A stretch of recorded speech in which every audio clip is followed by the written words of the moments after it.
ಜನಪ್ರಿಯ ಶಾಸಕರಾದಂಥ ಸಮೃದ್ಧಿ ಮಂಜುನಾಥ್ ಅವರೇ, ವೇದಿಕೆಯ ಮೇಲೆ ಬಹಳ ಜನ ಮುಖಂಡರಿದ್ದಾರೆ. ಸಮಯ ಮೀರೋದು ಬೇಡ. ಎಲ್ಲ ಆತ್ಮೀಯ ಮುಖಂಡ್ರೆ, ಕಿರ್ಮನಹಳ್ಳಿ ಗ್ರಾಮದ ಆತ್ಮೀಯ ಬಾಂಧವರೇ, ಸುತ್ತಮುತ್ತಲಿನ ಗ್ರಾಮದಿಂದ ಆಗಮಿಸಿರ್ತಕ್ಕಂಥ ಅಧ್ಯಕ್ಷರೇ ಮತ್ತು ಎಲ್ಲ ಸ್ನೇಹಿತರೆ, ಈಗಾಗಲೇ ನಮ್ಮ ಶ್ರೀನಿವಾಸ ರೆಡ್ಡಿ ಅವರು ಮತ್ತೆ ಸಾಮೇಗೌಡರು ಈ ಹಳ್ಳಿಯ ಡೈರಿ ಪ್ರಾರಂಭದ ಬಗ್ಗೆ ಮಾತಾಡಿದ್ದಾರೆ. ನಮ್ಮ ತಾಲೂಕಿನಲ್ಲಿ ಎಲ್ಲಿ ಹಾಲಿನ ಡೈರಿ ಬೇಕು ಅಂದ್ರೂ ಕೂಡ ಯಾವುದೇ ರೀತಿಯಾದಂತಹ ಅಡ್ಡ ಕೂಡ ಹೇಳದೆ ಎಲ್ಲ ಕಡೆ ಡೈರಿಗಳನ್ನ ಪ್ರಾರಂಭ ಮಾಡ್ತಾ ಇದ್ದೀವಿ. ತಿರುಮನಹಳ್ಳಿಯಲ್ಲಿ ಹಾಲು ಡೈರಿಯನ್ನ ಪ್ರಾರಂಭ ಮಾಡಬೇಕು ಅನ್ನೋದು ನನ್ನ ಬಹಳ ದಿನದ ಕನಸಾಗಿತ್ತು. ನಾನಿದು 4ನೇ ಬಾರಿ ಡೈರೆಕ್ಟರ್ ಆಗಿ ಆಯ್ಕೆ ಆಗ್ತಾ ಇರ್ತಕ್ಕಂಥದ್ದು. ನಾನು 3ನೇ ಬಾರಿ ಆಯ್ಕೆ ಆದಾಗಲೂ ಕೂಡ ತಾಲೂಕೆಲ್ಲ ಕೂಡ ಒಬ್ಬ ನಿರ್ದೇಶಕರು ಇದ್ದಿದ್ದು. ಅಂತ ಸಂದರ್ಭದಲ್ಲಿ ಯಾಕೆ ಈ ಸುತ್ತಮುತ್ತಲಿನ ಗ್ರಾಮಗಳಲ್ಲಿ ಡೈರಿಗಳು ಮಾಡ್ಕೊಳ್ತಾ ಇರ್ಲಿಲ್ಲ ಅನ್ನೋದ್ರ ಬಗ್ಗೆ ಒಂದು ಚಿಂತನೆ ಮಾಡಿದೆ. ಈ ತಾಯ್ಲೂರಲ್ಲಿ ಸ್ವಲ್ಪ ಡೈರಿ ಚೆನ್ನಾಗಿ ನಡೆದು ಆ ಡೈರಿನ ಒಂದು ಭಾಗನ ಬ್ಯಾಂಕ್ ಕೊಟ್ಟಿದ್ದಾರೆ. ಇನ್ನು ಅನೇಕ ಒಂದು ದುಡ್ಡುಗಳು ಬಾಡಿಗೆ ಬರೋ ರೀತಿ ಮಾಡ್ಕೊಂಡಿದ್ದಾರೆ. ಇದರಿಂದ ಏನಂದ್ರೆ ನಾವು ಅಲ್ಲಿಂದ ಹೋದ್ರೆ ನಮ್ಗೆ ಅಲ್ಲಿ ಹಕ್ಕು ಹೊಟ್ಟೋಗುತ್ತೆ ಅನ್ನೋ ಒಂದು ಭಾವನೆಯಲ್ಲಿ ಬಹಳ ಸಾರಿ ಹಳ್ಳಿಗಳಲ್ಲಿ ಮಾಡ್ಕೊಳ್ತಾ ಇಲ್ಲ. ನಾನು ನಮ್ಮ ಪಾಪಣ್ಣವ್ರನ್ನ ಕೇಳ್ಕೊಂಡೆ, ದೂಲುಪಲ್ಲಿಯಲ್ಲಿ ಒಂದು ಮಾಡಿ ಅಂತ. ದೂಲುಪಲ್ಲಿ ಹೊಟ್ಟೋದ್ರೆ ತಾಯ್ಲೂರು ಒಂದೇ ಆಗುತ್ತೆ.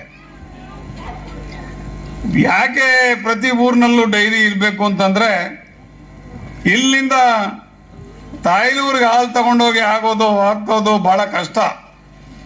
ನಮ್ಮಲ್ಲೇ ಒಂದು ಡೈರಿ ಇದ್ರೆ ಅಲ್ಲಿ ಹಾಲನ್ನು ಹಾಕೋದು ಬಹಳ ನಮಗೆ ಅನುಕೂಲ ಆಗ್ತದೆ. ಆ ಒಂದು ನಿಟ್ಟಿನಲ್ಲಿ ಪ್ರತಿ ಒಂದು ಊರಿನಲ್ಲೂ ಕೂಡ ಒಂದು ಹಾಲಿನ ಡೈರಿ ಇರಬೇಕು ಅನ್ನೋದು ನಮ್ಮ ದಿವಂಗತ ಆಲಂಗೂರು ಶ್ರೀನಿವಾಸರವರ ಅಭಿಪ್ರಾಯ ಕೂಡ ಆಗಿತ್ತು. ನಮ್ಮ ಹಳ್ಳಿನಲ್ಲಿ ಡೈರಿ ಇದ್ದ ಪಕ್ಷದಲ್ಲಿ ರಾತ್ರಿ ಎಷ್ಟೊತ್ತಾದ್ರೂ ಕೂಡ ಹೋಗಿ ಹಾಲನ್ನು ಹಾಕಿ ಬರ್ಬೋದು.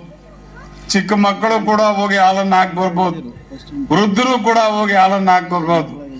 ಇಂಥ ಒಂದು ಅನುಕೂಲ ನಮ್ಮ ಹಳ್ಳಿನಲ್ಲಿ ಡೈರಿ ಇದ್ರೆ ಆಗ್ತಕ್ಕಂತ ಒಂದು ರೀತಿ ಇರ್ತದೆ ಅಂತೇಳಿ ನಾನು ಈ ಭಾಗದ ನಿರ್ದೇಶಕನಾಗಿದ್ದಾಗೆ ತಿರುಮನಹಳ್ಳಿ ಅನೇಕ ನಮ್ಮ ಸ್ನೇಹಿತರನ್ನ ನಾನು ಕೇಳ್ಕೊಂಡೆ, ದಯವಿಟ್ಟು ನಿಮ್ಮೂರಿನಲ್ಲಿ ಮಾಡ್ಕೊಳ್ಳಿ ಅಂತ. ಮಾಡ್ಕೊಳ್ತೀವಿ ಅಂತೇಳಿ ಬಹಳ ದಿನಗಳ ಕಾಲ ಮಾಡಲೇ ಇಲ್ಲ. ನಮ್ ಚಂದ್ರಪ್ಪ ಅವ್ರಿಗೂ ಕೂಡ ಹೇಳಿದೆ ಮಾಡಬೇಕು ಅಂತ. ಏನೋ ಯಾವ ಟೈಮೋ ಏನೋ ಇಲ್ಲ, ನಮ್ಮ ಸಾಮೇಗೌಡರ ಕಾಲ್ಗುಣನೋ ಏನೋ, ಈ ಕಾಲ್ಗುಣಮೋ ಏನೋಪ್ಪ ಸಮಯ ತಿರುಮನಹಳ್ಳಿನಲ್ಲಿ ಡೈರಿ ಆಗಿದೆ. ಬಹಳ ಸಂತೋಷವಾದಂತ ವಿಚಾರ. 1200 ಲೀಟರ್ ಸುಮಾರು ಹೋಗ್ತಾ ಇದೆ ಇಲ್ಲಿ. ಅದರಿಂದ ಲಾಭ ಬರ್ತಕ್ಕಂಥದ್ದು ನಿಮ್ಮ ಊರಿಗೆ ನೀವು ಖರ್ಚು ಮಾಡಿಕೊಳ್ಳುವಂತ ಒಂದು ಇದಿರ್ತದೆ. ಎಲ್ಲ ಅನುಕೂಲಗಳು ಕೂಡ ನಿಮ್ಗೆ ಈಗ ಸಿಗ್ತದೆ. ನಮ್ಮ ಹಾಲಿನ ಒಕ್ಕೂಟ, ಕೋಲಾರ ಹಾಲು ಒಕ್ಕೂಟ ಏನಿದೆ, ರೈತರ ಹಿತದೃಷ್ಟಿ ಬಹಳ ಮುಖ್ಯ ನಮಗೆ. ಅದರಿಂದ ಈಗಾಗಲೇ ಈಗ ಮಧ್ಯಾಹ್ನ 2 ಗಂಟೆಗೆ ಹಾಲು ಕರಿಯೋ ಯಂತ್ರಗಳನ್ನ ಕೊಡ್ತಾ ಇದ್ದೀವಿ ಅರ್ಧ ಬೆಲೆನಲ್ಲಿ.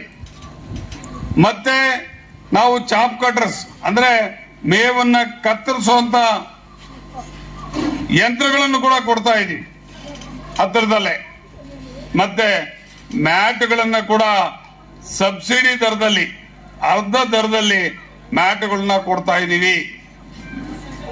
ನಮ್ಮ ಭಾವನೆಯಲ್ಲಿ ಏನೀಗ ರೇಟ್ ಕೊಡ್ತಾ ಇದ್ದೀವೋ ಅದು ಬಹಳ ಕಡಿಮೆ. ಇನ್ನೂ ಹೆಚ್ಚಿನ ದರ ಕೊಡಬೇಕು ಅನ್ನೋದು ನಮ್ಮ ದೃಷ್ಟಿ. ಮೊದಲಿಗೆ ರೈತರಿಗೆ ಹಾಲಿನ ದರನ ಏರಿಸೋದು KMF ಅವರ ಅಧಿಕಾರ ಆಗಿತ್ತು. ಆದರೆ ಯಡಿಯೂರಪ್ಪನವರ ಸರ್ಕಾರ ಬಂದ ನಂತರ ಆ ಒಂದು ಅಧಿಕಾರವನ್ನ ಸರ್ಕಾರಕ್ಕೆ ತಗೊಂಡಿದ್ದಾರೆ. ಹಾಗಾಗಿ ನಾವೀಗ ನಮಗೆ ಏನು ಹಾಲಿನ ದರವನ್ನ ಕೊಡ್ತಾ ಇದ್ದೀವೋ ಅದು ಸಾಲದು, ಇನ್ನು ಹೆಚ್ಚಿನ ದರ ಕೊಡಬೇಕು ಅನ್ನೋ ಒಂದು ನಿಟ್ಟಿನಲ್ಲಿ ಈ ತಿಂಗಳು 19ನೇ ತಾರೀಕು ನಮ್ಮ ಎಲ್ಲ ತಾಲೂಕುಗಳಿಂದಾನು ಸುಮಾರು 5,000 ಜನ ರೈತರು ಸೇರಿ ಡಿಸಿಗೆ ಮೆಮೊರಾಂಡಮ್ ಕೊಡೋರಿದ್ದೀವಿ. ಡಿಸಿಗೆ ಮೆಮೊರಾಂಡಮ್ ಕೊಟ್ಟು ಆ ಮುಖಾಂತರ ಮುಖ್ಯಮಂತ್ರಿಯವರ ಗಮನ ಸೆಳೆದು ನಮಗೆ ಇನ್ನೂ ಕನಿಷ್ಠ 10 ರೂಪಾಯಿ ಜಾಸ್ತಿ ಮಾಡಬೇಕು ಅನ್ನೋದನ್ನ ನಾವು ಗಮನ ಹರಿಸಬೇಕು ಅಂತೇಳಿ ಅವರನ್ನ ಕೇಳ್ಕೊಳ್ತಾ ಇದ್ದೀವಿ. ಈ ಬಗ್ಗೆ ನಮ್ಮ ಶಾಸಕರು ಕೂಡ ವಿಧಾನಸಭೆಯಲ್ಲಿ ಧ್ವನಿ ಎತ್ತಬೇಕು. ಯಾಕೆಂತಂದ್ರೆ ಎಲ್ಲ ರಾಜ್ಯಗಳಲ್ಲಿ ಇರ್ತಕ್ಕಂಥ ದರ ನಮ್ಮ ದರಕ್ಕಿಂತ ಜಾಸ್ತಿ, ಎಲ್ಲ ರಾಜ್ಯಗಳಲ್ಲಿ ದರ ಜಾಸ್ತಿ, ಆದ್ರೆ ನಮ್ಮಲ್ಲಿ ಮಾತ್ರ ಕಡಿಮೆ ಇದೆ. ನಮ್ಮಲ್ಲಿ ಜಾನುವಾರನ್ನ ಸಾಕಬೇಕಾದ್ರೆ ಬಹಳಷ್ಟು ಖರ್ಚು ವೆಚ್ಚಗಳು ಬರೋ ಕಾರಣದಿಂದ ಈ ಒಂದು ನಿರ್ಧಾರವನ್ನ ಮಾನ್ಯ ಮುಖ್ಯಮಂತ್ರಿಗಳು ತಗೋಬೇಕು, ರೈತರ ಸಂಕಷ್ಟಕ್ಕೆ ನಿಲ್ಲಬೇಕು ಅಂತೇಳಿ ನಾನಿವತ್ತು ಆಗ್ರಹ ಪಡಿಸ್ತಾ ಇದ್ದೀನಿ. 19ನೇ ತಾರೀಕು ನಾವು ಎಲ್ಲರೂ ಕೂಡ ನಮ್ಮ ಕೆಲವಾರು ನಿರ್ದೇಶಕರು ಎಲ್ಲ ಸೇರಿ ಸುಮಾರು 5,000 ಜನ ಸೇರಿ ನಾವು ನಮ್ಮ ಜಿಲ್ಲಾಧಿಕಾರಿಗಳ ಮುಖಾಂತರ ಮುಖ್ಯಮಂತ್ರಿಗಳಿಗೆ ಮನವಿ ಸಲ್ಲಿಸೋರಿದ್ದೀವಿ. ನನಗೆ ಒಂದು ನಂಬಿಕೆ ಇದೆ, ಮುಖ್ಯಮಂತ್ರಿಗಳು ಸಕಾರಾತ್ಮಕವಾಗಿ ಸ್ಪಂದಿಸ್ತಾರೆ ಅಂತ. ಹಾಗೆ ನಮ್ಮ ಶಾಸಕರು ಕೂಡ ಇದ್ರ ಬಗ್ಗೆ ಗಮನ ಸೆಳೆದು ನಮ್ಮ ರೈತರ ದರವನ್ನು ಹೆಚ್ಚಿಸೋದಿಕ್ಕೆ ಅವರ ಇದಕ್ಕೆ ಸಹಕಾರಕ್ಕೆ ಬರಬೇಕು ಅಂತೇಳಿ ನಾನು ವಿನಂತಿ ಮಾಡಿಕೊಳ್ತಾ ಇದ್ದೀನಿ.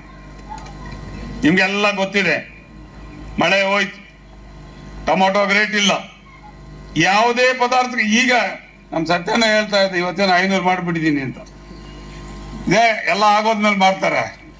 ಎಲ್ಲ ಟೊಮೆಟೊ ಮುಗಿದ ಮೇಲೆ ಈಗ 500 ರೂಪಾಯಿ ಆಗಿದೆಯಂತೆ.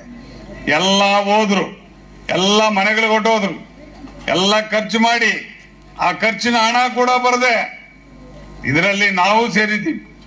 ಹಾಗಾಗಿ ಏನು ಹಾಲಿನ ದರನ ಜಾಸ್ತಿ ಮಾಡಿದ್ರೆ ಎಲ್ಲರಿಗೂ ಕೂಡ ಅನುಕೂಲ ಆಗ್ತದೆ ಅಂತೇಳಿ ದರ ಜಾಸ್ತಿ ಮಾಡಬೇಕು ಅಂತೇಳಿ ಹೇಳ್ತಾ ನನ್ನ ಕರೆಸಿ 2 ಮಾತಾಡ್ಲಿಕ್ಕೆ ಅವಕಾಶ ಕೊಟ್ಟಂತ ಎಲ್ರಿಗೂ ವಂದಿಸಿ 2 ಮಾತನ್ನ ಮುಗಿಸ್ತಾ ಇದ್ದೇನೆ. ಜೈ ಹಿಂದ್, ಜೈ ಕರ್ನಾಟಕ.